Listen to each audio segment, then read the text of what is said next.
Welcome back to our calendar of saints. Today, January the 3rd, we are doing one that may not be a household name for a lot of you. His name is William Passavant, and I'll say more about him in just a minute, but let me introduce him through one of the scriptures that is part of his commemoration today, and that is Luke chapter 13, verses 10 through 21. Now Jesus was teaching in one of the synagogues on the Sabbath. And just then there appeared a woman with a spirit that had crippled her for 18 years. She was bent over and was quite unable to stand up straight. When Jesus saw her, he called her over and said, "Woman, you are set free from your ailment."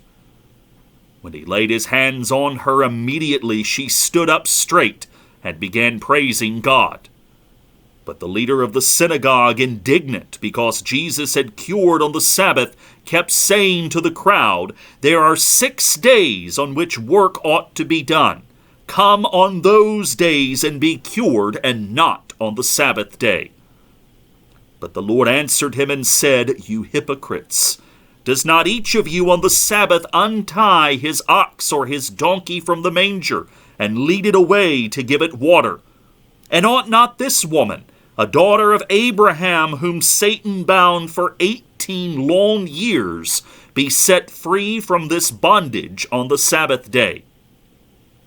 When he said this, all his opponents were put to shame, and the entire crowd was rejoicing at all the wonderful things that he was doing. He said, therefore, "What is the kingdom of God like? And to what should I compare it? It is like a mustard seed that someone took and sowed in the garden. It grew and became a tree, and the birds of the air made nests in its branches." And again he said, "To what should I compare the kingdom of God? It is like yeast that a woman took and mixed in with 3 measures of flour until all of it was leavened." William Passavant was a Lutheran pastor in Pennsylvania who lived in the 19th century. We may ask, why is a Lutheran pastor part of our calendar of saints? Well, one, the Lutheran Church and the Episcopal Church have had a joint communion agreement for some time now, and so a lot of our saints have become interchangeable. There's some Episcopal clergy and lay people who were part of the Lutheran calendar, as now there are some Lutherans part of ours, the Episcopal Church, but also saints who have had an impact here in this country, which of course the Episcopal Church is the Anglican Church of the United States and of its surrounding countries and provinces, is notable in the sense that he is a part of our life. In fact, he only lived a century ago or 2 centuries ago, is relevant because his effect is still being felt today. So the bottom line with William Passavant was he was a guy who basically said the church does a really bad job of being not present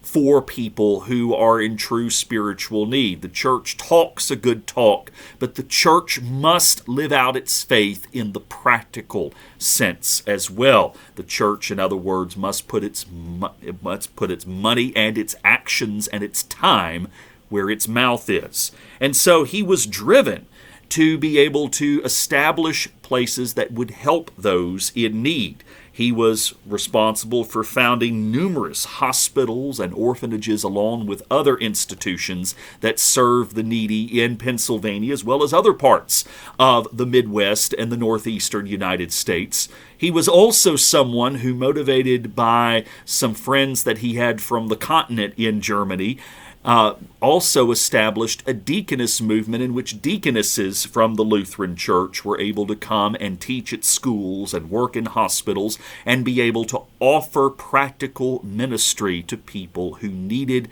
not simply to hear the gospel of Christ, but needed to see that gospel practiced in love because they were the forgotten people in their various towns and communities across the country.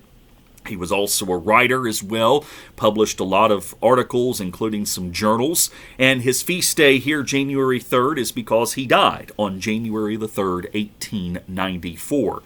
For those of you who feel much stronger call towards, say, the outreach ministry of the church, or being active in the ecumenical community, or being someone who wants the church to put its faith into action, William Passavant is a great example of a faithful pastor who was able to get his congregations and his people and all of those who worked with him to take action for the betterment of the society in which he was around. And for that, today we remember William Passavant, an activist and a deeply spiritual pastor who was able to offer the love of God in action to his brothers and sisters around him. So, lots more we could share about Mr. Passavant. You're welcome and encouraged to look up more about him and to study some of the specific things that he did in his life and ministry.